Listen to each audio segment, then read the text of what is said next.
A pregação de hoje foi preparada pelo pastor Kenneth Wuest. Ele é pastor das igrejas reformadas canadianas. E o texto que nós já lemos durante o culto de hoje, a leitura se encontra em Romanos, no primeiro capítulo, dos versos 1 a 17. Mas o texto da pregação em si incidirá apenas nesses dois últimos versículos, que é o 16 e o 17.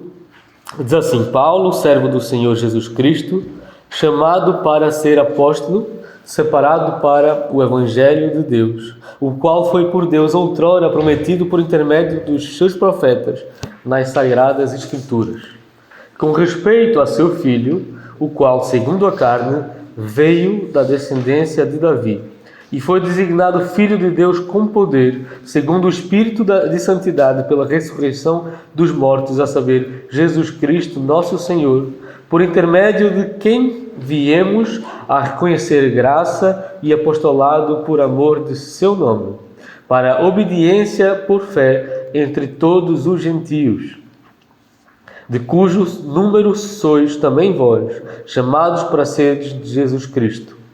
A todos os amados de Deus, que estáis em Roma, chamados para seres santos, graças a vós outros e paz da parte de Deus, nosso Pai e do nosso Senhor Jesus Cristo. Primeiramente dou graças a meu Deus, mediante Jesus Cristo, no tocante a todos vós, porque em todo o mundo é proclamada a vossa fé.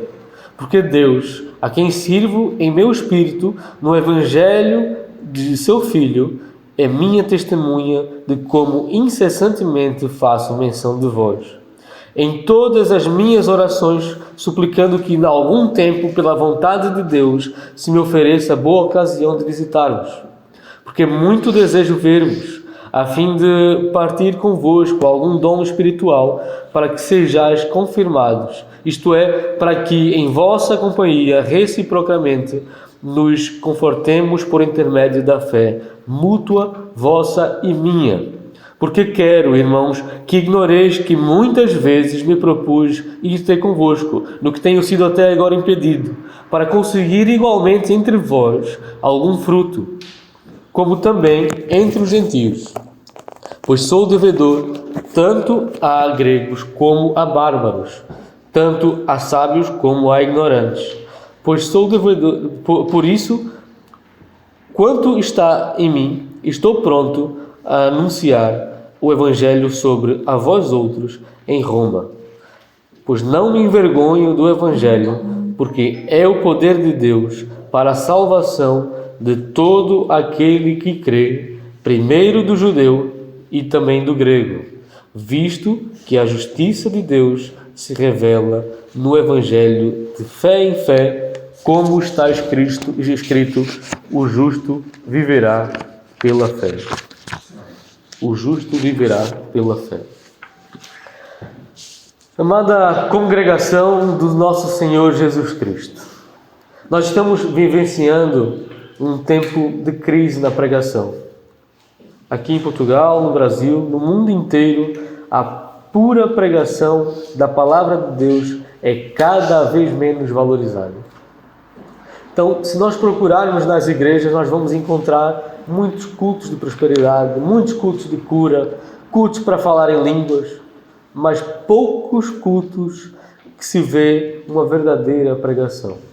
E mesmo nas igrejas onde existe pregação, muitas vezes não é, na verdade, a pregação da palavra de Deus, mas é simplesmente uma palestra educada, intelectual, sobre autoajuda, autoestima, ou orientações de como é que nós devemos seguir a nossa vida com sucesso.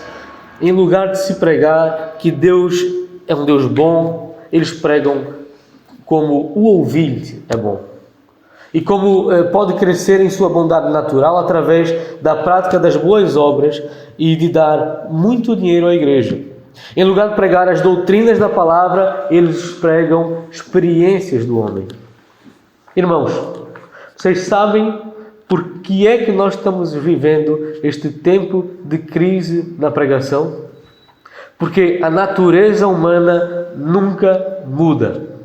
O coração do homem sempre gosta do que é mais impressionante, do que é mais espetacular, do que é mais emocionante, em vez de procurar a simples verdade da palavra de Deus. Por isso, as falsas igrejas têm tanto sucesso enganando as pessoas com gritos, vendendo sabonetes abençoados, regrinhas humanas, cultos que parecem mais um teatro do que um culto a Deus Santíssimo. O coração do homem sempre gosta mais da sabedoria deste mundo do que a loucura de Deus. Por isso, igrejas mundanas têm tanto sucesso na pregação que parecem mais uma palestra da universidade em um lugar de proclamação da cruz de Cristo. As falsas igrejas, elas não suportam a palavra de Deus. A pregação das doutrinas da graça, isto é muito chato, não tem praticidade, não atrai pessoas, não dá certo. O mundo já nos acha que é algo estúpido, é burro, é sem lógica, não faz sentido. Mas, meus irmãos, em 2000 anos, desde que Paulo escreveu esta carta, nada mudou. Nada, absolutamente nada mudou. Na época, quando Paulo escreveu esta carta aos Romanos, a situação era exatamente a mesma. Mas qual foi a resposta de Paulo e o que é que deve ser de todo verdadeiro Filho de Deus? Ele diz exatamente assim: pois não me envergonho do Evangelho, porque é o poder de Deus para a salvação. Então, esta afirmação é muito importante, porque Paulo vai escrever a epístola toda baseada nesta afirmação. O nosso texto, então, o tema principal da carta é o tema principal da carta de Romanos, que é justamente o Evangelho de Cristo é o poder de Deus para a salvação de todo aquele que crê. O Evangelho de Cristo é o poder de Deus para a salvação de todo aquele que crê. Então, sendo assim, nós vamos observar o nosso texto em 3 aspectos diferentes. O primeiro deles é Cristo como o poder da pregação. O segundo é Cristo como a revelação da justiça. E o terceiro deles é Cristo como objeto da fé. Então vamos ver o primeiro aspecto, que é Cristo como o poder da pregação. Paulo diz: não me envergonhe do Evangelho, logo no início. Por que é que ele fala então de forma tão negativa? Porque Paulo tinha muitos motivos que o deixariam envergonhado de pregar o Evangelho em Roma. Roma, por exemplo, era o centro do Império Romano. Era o centro do poder. Lá havia muitas pessoas importantes, senadores, delegados, generais de exército, homens poderosos. Quem é que teria coragem de declarar àqueles homens que eles eram escravos do pecado e que tinham que se curvar diante de um Deus que foi um pobre judeu, nascido numa aldeia no interior e que morreu como um criminoso pendurado na cruz? Quem é que teria essa coragem? Depois, Roma também era um centro de sabedoria humana da época. Os melhores mestres gregos, eles ensinavam a sabedoria grega aos filhos dos ricos. Quem teria coragem de proclamar um Salvador que ressuscitou da morte, quando a educação e a ciência gregas deixava muito claro que isto era impossível e não aceitável e até ridículo? Roma também era cheia de judeus que estavam esperando o Messias, que viria para vencer os romanos e estabelecer o reino glorioso da casa de Davi em Jerusalém. Então, quem é que teria coragem de pregar que o Messias de fato morreu na cruz, uma morte maldita, e que o seu reino não era nesta terra? Quem é que teria coragem para ensinar que as boas obras, das quais eles ficavam tão orgulhosos, não valiam de absolutamente nada diante de Deus e não os faria de modo algum ganhar a salvação da justiça? Quem é que teria essa coragem? Quem? Paulo, ele diz que tem esta coragem e explica o porquê. Ele diz: pois não me envergonho do Evangelho. Por quê? Porque é o poder de Deus para a salvação. Então, Paulo tem dois motivos para não se envergonhar do Evangelho. O primeiro deles, ele diz assim: eu sou chamado para ser apóstolo e separado para o Evangelho de Deus. Se abrirem, por favor, em Gálatas, no capítulo 1, ele diz: Deus me separou antes de eu nascer e me chamou pela sua graça, aprove revelar seu Filho em mim, para que eu pregasse entre os gentios. Deus me separou, Deus me chamou, para quê? Para que eu pregasse entre os gentios. Então ele foi primeiro chamado para pregar. Ele não veio para divertir a congregação, não veio para vender sabonete abençoado, não veio para incitar as emoções do povo, não foi para enganar pessoas com falsas curas, não foi para dar palestras intelectuais, mas foi para pregar o Evangelho. E por causa deste chamado, Paulo precisa pregar o Evangelho. É como um fogo ardendo dentro dele. Abram, por favor, a primeira carta aos Coríntios, no capítulo 9, e vamos ler o verso 16. Primeira carta aos Coríntios, capítulo 9, vamos ler o verso 16. Diz assim: se anuncio o Evangelho, não tenho que me gloriar, pois sobre mim pesa essa obrigação. Porque ai de mim se não pregar o Evangelho. Portanto, era uma obrigação para Paulo pregar o Evangelho. E sabe porquê que existe falta da pura pregação da palavra de Deus nestes dias? Porque faltam homens que tenham o verdadeiro chamado de Deus para pregar. Aqueles que se dizem pregadores não têm experimentado o Evangelho de Deus e eles têm vergonha do Evangelho. O segundo aspecto é que o Evangelho é o Evangelho de Cristo. Se forem ver do verso 1 e o verso 3, diz Paulo, servo de Jesus Cristo, chamado para ser apóstolo, separado para o Evangelho de Deus. E depois mais a seguir, com respeito a seu Filho. E depois no verso 9 diz: eu sirvo Deus em meu espírito no Evangelho do seu Filho. O Evangelho é o poder de Deus para a salvação, porque é o Evangelho de Cristo e este crucificado. Na primeira carta aos Coríntios, no capítulo 1 e no verso 18, diz lá: certamente a palavra da cruz é loucura para os que se perdem, mas para nós, que somos salvos, poder de Deus. E no verso 23 desse mesmo capítulo de Coríntios diz: porque tanto os judeus pedem sinais, como os gregos buscam sabedoria, mas nós pregamos a Cristo crucificado.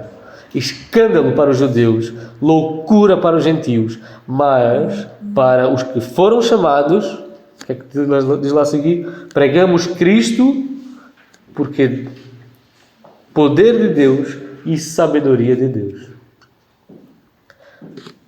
Tire Cristo do Evangelho, você não vai ter sequer uma boa notícia. Tire Cristo da pregação, você tem uma pregação que até pode ter alguma forma de piedade, mas nega, contudo, o poder de Deus. O fato triste dos nossos dias, meus irmãos, é que muitos não entendem o poder da palavra de Deus. Eles buscam manifestações poderosas do Espírito. Eles buscam demonstrações de poder no falar de línguas, realizar curas, mas ficam cegos, sem condições de ver e entender o poder da palavra de Deus. O próprio Deus, ele, em Jeremias 23, 29, ele fala: não é minha palavra fogo, diz o Senhor, e martelo, para que esmiúce a penha? Aí está a manifestação do poder do Espírito Santo. Através da pregação da palavra de Deus, ele quebra o coração do pecador, o coração duro, de pedra, e coloca um coração de carne. Isto é que é um verdadeiro milagre. Isto é que é poder de verdade. Mudar um pecador morto e fazer dele um filho de Deus, um filho vivo, alegre e salvo. Note bem, o nosso texto diz que o Evangelho, o que é? É o poder de Deus para a salvação. Então, nesses dias, nós temos todo tipo de Evangelho. O Evangelho da prosperidade, da saúde, Evangelho de sucesso, o Evangelho da autoestima. Temos culto para isto, culto para aquilo outro. Os pregadores, eles vendem todo tipo de mensagem, com todo tipo de promessa, mas uma mensagem sem Cristo. Este falso Evangelho não tem poder de Deus para a salvação. Eles não podem salvar. Só o Evangelho de Cristo e este crucificado nos apresenta a livre oferta da salvação do pecado e da morte. Então Paulo, ele coloca o dedo exatamente na ferida, no assunto principal, no assunto maior. Ele aponta nossa grande carência. Nós não precisamos, em primeiro lugar, de riqueza, de sucesso, de mais autoestima, de curas, de falar em línguas. Nós precisamos de perdão e remissão dos nossos pecados. É isso que nós precisamos de fato. Nós precisamos ser salvos da ira de Deus por causa dos nossos próprios pecados. E só existe um poder que pode fazer este milagre. É Cristo, o poder de Deus. Mais ninguém, mais nada. O Senhor, em sua sabedoria, Ele escolheu usar a loucura da pregação para fazer o maior milagre no universo. Um miserável pecador que por natureza odeia e se inclina para toda maldade, ele é salvo da morte eterna. É declarado completamente justo e agora chamado filho ou filha de Deus. É o poder do Evangelho que Deus chama pecadores das trevas para a sua maravilhosa luz. É pelo poder do Evangelho que o Espírito Santo trabalha a verdadeira fé no coração. Você entende a importância da pura pregação da palavra de Deus? Paulo, ele não disse à igreja de Roma: eu estou ansioso para chegar em vosso meio e fazer muitas curas, para vos estimular em falar em línguas, para ensaiar com coral e alguns corinhos. Mas ele disse: eu estou ansioso para pregar o Evangelho. Eu estou ansioso para pregar o Evangelho, porque isto é o poder de Deus para a salvação de todo aquele que nele crê. De todo aquele que crê. E aí vamos então ao segundo aspecto, que nos ensina nesse texto, então, Cristo como a revelação da justiça. Mas como? Como? Temos que perguntar: como o Evangelho é o poder de Deus para a salvação? A pregação do Evangelho é o poder de Deus para a salvação, porque o Evangelho nos revela a justiça de Deus. No versículo 17 nós lemos isto. E o que é justiça? É um estado de não culpa. É a única forma para o homem poder viver comunhão com Deus. Ele tem que ser justo. Mas como?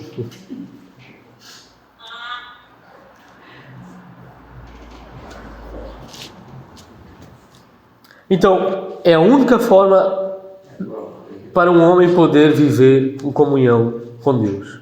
Então, ele tem que ser justo. Mas como é que é possível o homem ser justo? Esta é a nossa maior necessidade. Ninguém pode viver com Deus se ele não é perfeitamente justo. Se nós queremos a salvação, se nós queremos a vida eterna com Deus, nós precisamos ser justos. Aqui está a coisa mais extraordinária do Evangelho. O Evangelho nos revela que Deus é santíssimo e perfeitamente justo. Que o homem é miserável, pecador, é completamente injusto. O que é que diz lá em Romanos 3,10? Diz: não há justo, nenhum sequer. Todos se extraviaram, a uma se fizeram inúteis. Mas o Evangelho proclama algo maravilhoso. Há justiça sim, a justiça de Deus. Ele quer te dar de graça. Notem bem que esta justiça ela é revelada. Significa que ninguém pode buscar ou descobrir ou conseguir esta justiça com seu próprio esforço. Não existe possibilidade para o pecador subir aos céus ou descer ao abismo para achar o seu próprio jeito, a sua própria maneira de conseguir a justiça. Esta justiça ela é revelada, é pela graça. O Deus que é rico em misericórdia revela no seu Evangelho que existe uma justiça que Ele vai dar de graça para todos aqueles que creem. Vamos abrir na segunda carta aos Coríntios, no capítulo 5, verso 21. Segunda carta aos Coríntios, capítulo 5 e verso 21. Paulo afirma assim neste texto: aquele que não conheceu o pecado, ele fez pecado por nós, para que nele fôssemos feitos justiça de Deus. Aquele que não conheceu o pecado, ele o fez pecado por nós, para que nele fôssemos feitos justiça de Deus. O Evangelho revela Cristo, nossa justiça. Cristo é a nossa justiça. Todos aqueles que creem no Filho receberão a sua justiça. Todos aqueles que têm união com Cristo pela fé são declarados justos.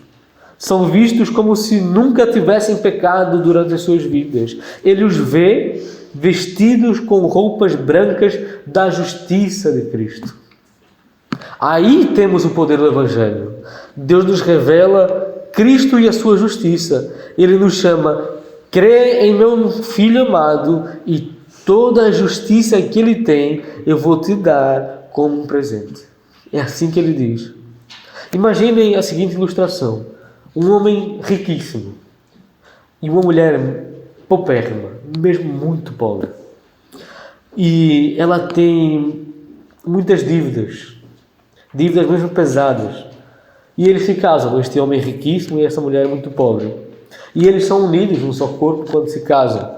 Então, duas coisas acontecem quando há este casamento, né? Primeiro, o marido ele paga todas as dívidas da sua mulher, resolve tudo. E segundo, toda a riqueza do marido é agora também prosperidade da mulher. É claro que isso é uma ilustração muito fraca, muito simples para o que Deus faz quando Ele justifica. Mas um pecador que se arrepende e crê em Jesus Cristo, ele é unido com Cristo. E duas coisas acontecem. Primeiro, o sangue de Jesus Cristo cobre todos os pecados, lava e purifica completamente. Paga todas as nossas dívidas. Segundo, toda a justiça de Cristo, o Cristo que cumpriu perfeitamente a lei, a vontade de Deus, com toda esta justiça que é dele, agora é também prosperidade ao crente. Ou seja, ele não só paga a dívida, como ele nos dá a sua justiça com prosperidade. Por isso, o Evangelho é o poder de Deus para a salvação, porque nele revela a justiça de Cristo, nossa justiça, santificação e redenção. Desta forma, a pregação não prega Cristo, a pregação que não prega o Cristo não é o poder de Deus para a salvação. O que estamos ouvindo hoje, o que é que nós estamos ouvindo hoje como pregação nas igrejas? O quê? E aí é que nós entramos então no terceiro aspecto do nosso texto, que é Cristo como o objeto da fé.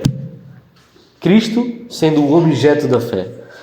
Então, como podemos nos apropriar desta justiça de Cristo? Irmãos, o texto ele deixa bem claro que só existe um jeito para recebermos a justiça de Deus. É pela fé. Pela fé. Todo aquele que crê, de fé em fé, o justo viverá pela fé. 4 vezes no texto fala sobre fé. A justiça de Cristo não é imputada a ninguém que não seja pela fé somente. Existem muitos neste mundo, e às vezes até nas igrejas, que pensam que basta ser membro de uma igreja, que basta ter o nome arrolado no rol de membros da igreja. Existem muitos que pensam, eu sou bom, nunca matei ninguém, nunca roubei banco, nunca roubei ninguém, eu tento ajudar o meu próximo, Deus vai me aceitar. Eu não sou assim tão mau. Não sou assim tão mau, não há problema. Irmãos, a Bíblia deixa bem claro que somente pela fé você pode receber a salvação de Cristo. Somente pela fé você pode compartilhar a sua justiça. Somente pela fé você pode ter união com Cristo e ter certeza da vida eterna com Deus. De fé em fé. Isso significa que do início até o fim precisamos de fé. Fé é uma palavra tão pequena, não é? Só com 2 letras, mas faz a diferença entre a vida e a morte. O justo viverá pela fé. Se você não tem a fé em Jesus Cristo, a verdadeira fé em Jesus Cristo, Deus te chama hoje. Hoje é o dia do arrependimento, o dia da salvação. Creia em Jesus Cristo. Coloque a sua confiança nele. Porque, como diz em Romanos 10:11, porque todo aquele que nele crê não será confundido. Procure a verdadeira pregação da palavra de Deus. É questão de vida ou morte. Só a pregação do Evangelho revela a justiça de Cristo. E a mesma palavra que revela a justiça de Cristo é a mesma palavra que o Espírito Santo usa para trabalhar o dom da fé no coração do pecador. O que Paulo fala sobre o povo de Israel é tão verdadeiro como na maioria das igrejas em nossos dias. Romanos 10:2, podem abrir no Romanos 10:2. Romanos 10, versículo 2, ele diz assim: porque lhes dou o testemunho de que eles têm zelo por Deus, porém não com entendimento. Porquanto, desconhecendo a justiça de Deus e procurando estabelecer a sua própria, não se sujeitaram a que vem de Deus. Porque o fim da lei é Cristo, para a justiça de todo aquele que crê. Ou seja, o objeto da lei é Cristo. Para quem? Para todo aquele que crê. Então, fora aos falsos pregadores que ensinam a salvação pelas obras, que tentam estabelecer a sua própria justiça, fora as igrejas que ensinam as regras humanas e não a graça de Deus em Cristo por uma hora da sua vida eterna, fujam desses lugares onde não há a verdadeira pregação de Cristo. Nós temos que valorizar a verdadeira pregação. Nós vamos valorizar a verdadeira pregação de Cristo, a pregação da palavra de Deus. Nós não nos podemos dar o luxo de faltar aos domingos. Aqui é onde Deus está revelando a sua justiça em Cristo. Ele está dando e Ele está fortificando a verdadeira fé mediante o Evangelho. Romanos 10, no versículo 12, diz lá: pois não há distinção entre judeu e grego. Não há distinção entre um escravo da igreja romana ou igrejas que se dizem evangélicas. Não há. E um escravo de uma igreja mundana, onde a intelectualidade vale mais do que o evangelho de Cristo, uma vez que o mesmo é o Senhor de todos, de rico para com todos os que invocam. É o que diz lá o texto. Uma vez que o mesmo é o Senhor de todos, rico para todos os que o invocam. E continua o texto a dizer: porque todo aquele que invocar o nome do Senhor será salvo. Como, porém, invocarão aquele em quem não creram? E como crerão naquele que não ouviram? E como ouvirão se não há quem pregue? E como pregarão se não forem enviados? Como está escrito: quão formosos são os pés dos que anunciam as boas causas. E como pregarão se não forem enviados? Como está escrito: quão formosos são os pés dos que anunciam coisas boas. Agora, Você entende porque é que Paulo estava tão ansioso para pregar o Evangelho? Então, nós vamos confessar junto com Paulo e vamos dizer: não me envergonho do Evangelho. Eu não me envergonho do Evangelho de Cristo. Escândalo para os judeus, loucura para os gentios. Mas para os que foram chamados, o poder de Deus para a salvação. O Evangelho, o poder de Deus para a salvação. Amém.